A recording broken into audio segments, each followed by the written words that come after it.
This episode, what I'd really like to be able to do is connect with you here so that we can just touch on the year that was, the 2025 that was, really highlight some amazing negotiation tips that we've shared on the podcast during this year, and also to build and get ready for a powerful 2026. One of the things we're going to be speaking about is goal setting. Do they really work? How does goal setting relate to negotiations? Well, it's like this. There's a very famous saying that goes like this. If you fail to plan, you plan to fail. And it's so true with your goals, with your negotiation outcomes as well. If you go into a negotiation setting without having a clear goal front of mind, then how can you possibly succeed in the negotiation process? You can't. But when you go into a negotiation with a clear goal in mind, then you're set up to succeed. And I think one of the powerful things that I really want to share with you about goal setting came to me during the course of this year in 2025, and it came to me in a dream. Through the dream, I realized this. The key to successful goal setting, the key to actually achieving those goals that you set, is the emotional side of it. See, life is an emotional experience. I honestly believe that it's our emotions that connect us with our spirit. And so if we're going to get to that deeper sense of self, that deeper place where the doing side of life connects with the deeper spiritual being side of life, I honestly believe that it's our emotions that get us there. And what came to me in the dream was that if we have an outcome, if we've got a goal in mind, if we want to achieve something in our negotiations and we can feel the emotions of the outcome being achieved, that's the key. That's the powerful piece to making the goals the reality. So how do we do this? How do we feel those emotions to make the goals the reality? I think first and foremost, it's what we always speak about, which is the inner game of negotiations, doing the things that help you get into the right place of empowerment for your negotiations. And for me, it's things like prayer, it's things like meditation. Jiu-Jitsu helps me a lot, taking care of myself, being fit, being healthy. There's also the side of eating well. I mean, how can we possibly expect to negotiate at our very finest if we've just had a really heavy, greasy meal before we step into the negotiation? I can imagine, I'm sure you can imagine that if you go into a negotiation where you just got this heavy stomach after a greasy meal, you're going to be so bodily focused on that digestion that you're not going to be able to think or feel the right way to achieve that negotiation outcome. This is just an example, right? Or if you're going into a negotiation where the night before, for whatever reason, you didn't get the sleep that you needed. You know what it's like the very next day if you don't get the sleep that you needed. You don't feel the way that you deserve to feel. You can feel tired, sluggish. Sometimes you can get a headache, or you just don't feel good after not sleeping well. So then if there's an important negotiation, how can you be negotiating and feeling good in that negotiation where you haven't got that sleep you needed? So basically the first step in feeling the way you need is taking care of yourself, emotionally feeling good in the negotiation context. Then also choosing and channeling those emotions into the outcome of the negotiation. And this is where things like, you hear this general principle of confidence. What is confidence? How do you use confidence in the negotiation context? Well, I think that if you're feeling those emotions and you're feeling good and feeling like you absolutely believe in the outcome that you're striving for through the negotiation, perhaps we can call that confidence in a negotiation, with the right emotions, you're then best placed to achieve this. Something you can do to channel, to steer the emotions, to become more confident of those negotiation processes is by actually visualizing the outcome of the negotiation. So just say, for example, you're about to have a big negotiation tomorrow. It might be a negotiation for community to get some funding to build a community project, as an example. Well, if you can in the morning sometime, or if you have been the days leading up to as well, visualize, feel, realize through that visualization the outcome of the negotiation, seeing, feeling, being the outcome, emotionally feeling that outcome. Then when it comes to the negotiation place, you've already realized the outcome before it occurs. That's a great, powerful way to use the emotions to achieve negotiation outcomes. The thing is though, most people actually set goals but don't achieve them. Why is this? Well, there's definitely this spiritual, emotional side I've been speaking about.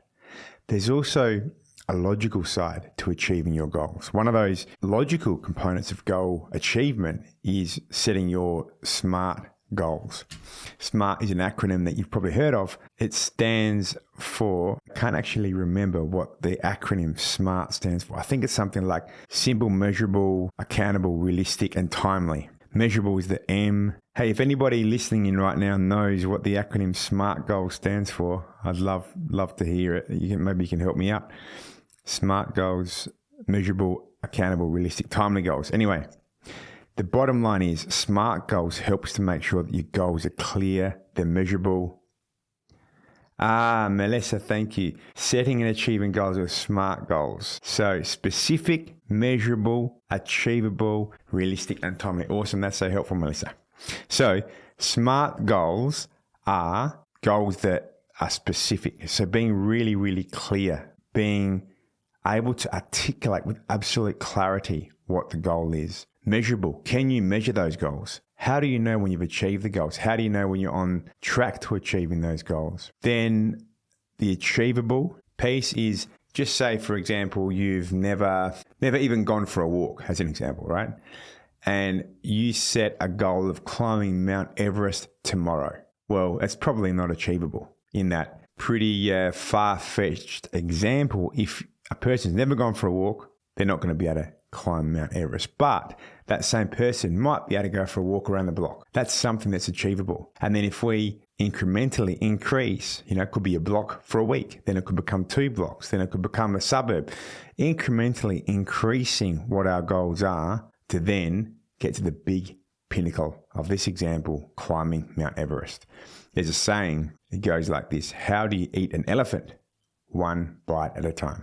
The other piece for SMART goals that Melissa sent through to us, the other piece is relevant. So you have to have goals that are actually relevant to what it is that you want to be achieving. So if we stick with the example of climbing Mount Everest or going for a walk around the block, if we've got goals that are focused on health and fitness, well then doing something that's activity-based will be relevant to our health and fitness overarching bigger goal.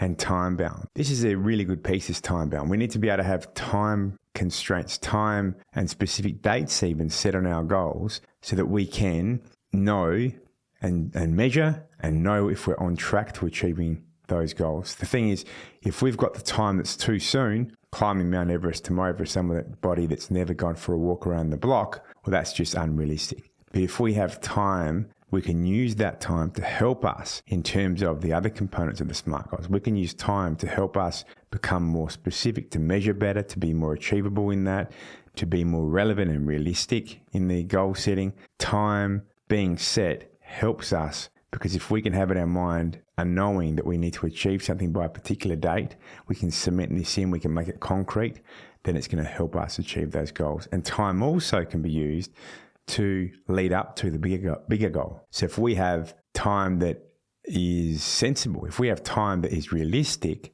then that can help us with setting the bigger goals and the smaller goals along the way. The idea of SMART goals came from George Doran back in the 80s. There's another principle too, right, to be sharing with you. It's called the OKRs. OKRs are about having objectives and key results. These help you define what you want and how you'll know you're getting there. Sometimes you could be on track to achieving your goals, and it's just about showing up again and again and again and again, staying on track to be able to achieve the goals, not letting things come in the way, but instead keeping that discipline to show up time and time again until the goals are achieved. And so sometimes OKRs can be such a powerful principle to use when it's about goal setting and realizing your goals, because they help you define what you want and how you know that you're getting there. Hey, this is something really interesting for those people from the BJJ world when you talk about goal setting. This could be in a big competition, it could be in a local competition, or it could be an everyday style training session, but you've walked onto the BJJ mat without a plan. If you do this, there's a very big chance that you could be reacting the whole time. But if you can decide exactly what you're going to be doing before you step onto the mat, then it helps you focus on exactly what it is that you're going to be working on, what you're going to be doing. And this is something that I think that has helped me in my BJJ journey by deciding consciously before each and every single class what it is that I'm going to be working on before the class starts. This has been such a powerful piece. The last, I think, year and a bit, I've had a pretty annoying neck injury, which has limited my ability to train certain positions in Jiu-Jitsu. But by consciously deciding what positions I'm going to be using in BJJ training sessions, it's helped me stay safer. And it's also helped me focus on those parts of the game that I can be focusing on while staying clear of those parts of the game that I shouldn't be focusing on. So if we understand the position and we're clear on that, we make that decision before we even step onto the BJJ mat, or if we're clear on specifically what's our strategy, what's our game plan, what's our position we're going to be working in a negotiation environment, say in a boardroom, a family environment, wherever that negotiation may be. When we know our position, we know what we're going to be working on, working with, that's going to help us negotiate even stronger. So once we're clear on our goals and we've got some ways of being emotionally connected with our goals, we know how we're going to be measuring our goals through the SMART methodology or the OKR, then we can bring our goals into daily life. One of the things here is not having our goals as something that's abstract that we don't connect with, but instead having our goals front of mind. So for example, in BJJ, you can learn a move once, right? You could even go to a class and see a move once, and you might even practice it 10 times. But unless you keep drilling it, unless you keep practicing it over and over again, it just won't stick. So what we need to do with our goals is be really clear, conscious and subconsciously really connected on a daily basis where those goals are important, because repetition builds competence and competence builds confidence, and through competence and confidence we can achieve the outcomes that we're working towards through our goals. I've got plenty of pieces of paper here, but one of the things I want to share about goals is the procrastination that can sometimes get in the way. Procrastination is that piece that makes us put things off. They might go into the too hard basket, or we might just feel overwhelmed by them, or they're the sort of things that sit there for a long period of time and just don't get done. And I think if you're honest with yourself, as I'm honest with myself right now, I can honestly say there's some things that I'm currently procrastinating on, and there's things that I've procrastinated on in the past. Something that I can really share with you here about procrastination is I remember as a junior lawyer many, many years ago, having a task that was given to me by my boss at this pretty large firm at the time. And this task felt quite difficult. And it was given to me in a way where there was no real urgency or even deadline that was put on this task. It was the sort of thing of, hey, do this, keep working on it and get it done when you can. As soon as you can, probably, the instructions probably were. But because it was big, because it was daunting, because there was no real serious time on the completion side of things, I remember this task sat there on the corner of my desk for a long period of time. And it just sat there and I thought, yeah, I'll get this done. I knew it was going to be a challenge for me, but I just kept it sitting there. Until one day, my boss came and said, hey, Matthew, how are you going with this particular task? Have you completed it? And I was like, whoa, I haven't completed it. And then I thought, well, gee, I better jump onto this, right? It was already then looking pretty bad because it was already there a lot longer than it should have been. And when I started working on it, one of the things that I realized was I actually enjoyed it. And so sometimes the key to avoiding procrastination is to just move into it, even do the smallest piece of that particular task. Because once you start, you might then pick up some momentum, and what you thought was incredibly hard may actually become something that you've enjoyed. I think it's really interesting how if we start something that we actually had no interest in at all, or we felt was really difficult, or we just didn't want to do, but once we start that small piece of it, we can start enjoying it. And I'm sure you can probably relate to this. It might be, for example, that washing that's in the pile in your bedroom that you've been putting off, or it could be the weeds in the garden that you've been putting off and just over time you've seen grow more and more and more. But when you actually start working on those things, you can realize, you know what, it wasn't that bad after all. And actually, maybe you even enjoyed it. So I think one of the key pieces for procrastination is just doing that small bit best you can. jumping into it. If you think about it, do something on it. Procrastination definitely isn't a character flaw. All of us as people, we all get procrastination. We have a natural tendency as people to avoid discomfort, to avoid pressure, to want to avoid uncertainty. We want to stay safe. And so when things feel difficult or overwhelming, there is this human side of things that makes us procrastinate. But what I think we need to do is acknowledge and understand that procrastination can happen, and then do our very best to just take that one small step.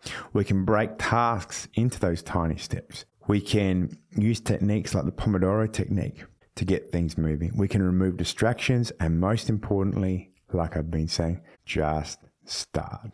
Well, that's our solo episode. That's connecting with you right now on this episode of Rolling Through Negotiations. I hope that you've got something out of this one for goal setting, and you've also realized exactly how goals can be powerful in terms of helping you in your negotiation outcomes. Setting out from the very beginning what it is you want to be achieving in the negotiation, staying emotionally connected, measuring what's happening in that negotiation process. Sometimes, for example, when there's a long-term negotiation, we can stop and reflect. There can be various negotiation sessions, and then we can implement things like the SMART technique or the OKR. But the bottom line is, I think from listening to this, you've got some clarity around goal setting, and this can also help you in terms of getting your goals, managing your time, building better habits, reducing stress, staying focused, getting your goals achieved in 2026. I think it's a really exciting time as we get closer and closer to the end of 2025. This is going to be the last episode of 25, coming out strong in 2026. We've had some amazing guests this year. We've had guests from Aboriginal business. We've had guests from Brazilian Jiu-Jitsu community. We've had guests from corporate sectors, from government sectors. We've had former judicial officers and judges and barristers. We've had amazing guests from a whole variety of disciplines on Rolling Through Negotiations. And something that really motivates me to keep on producing these episodes is some of the feedback that we get from our listeners. We've had feedback from people out there in community who have said, "Oh, your podcast has helped me so much when dealing with youth," or "has helped me so much in the work that I do with juvenile justice or health systems."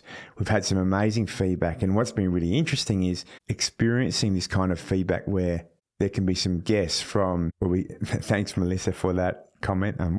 I'm glad that the procrastination piece was helpful. And we've had listeners saying that they've really enjoyed and got a lot out of episodes with guests that have been from a very different discipline. So, for example, we've had BJJ athletes saying that they've learned some things about negotiations for their very own BJJ that have been, for example, from lawyers.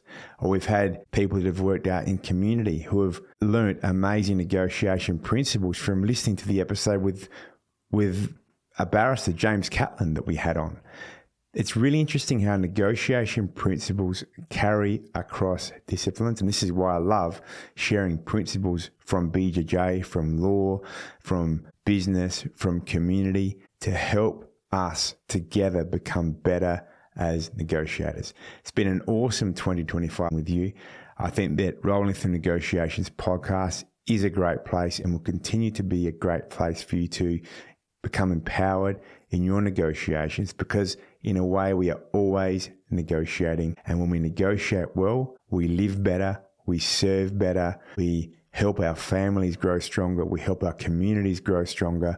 We can make the world a much better place by negotiating towards win-win outcomes, considering the other parties and looking for those long-term relationships where everybody wins through a proper, intentioned negotiation process that's full of integrity. Thanks for being part of Rolling Through Negotiations podcast in 2025. Remember, if you like this episode or you like the podcast, press that like button, subscribe to Rolling Through Negotiations podcast. We're going to be coming out strong in 2026. Keep on rolling. Love having you here. Us.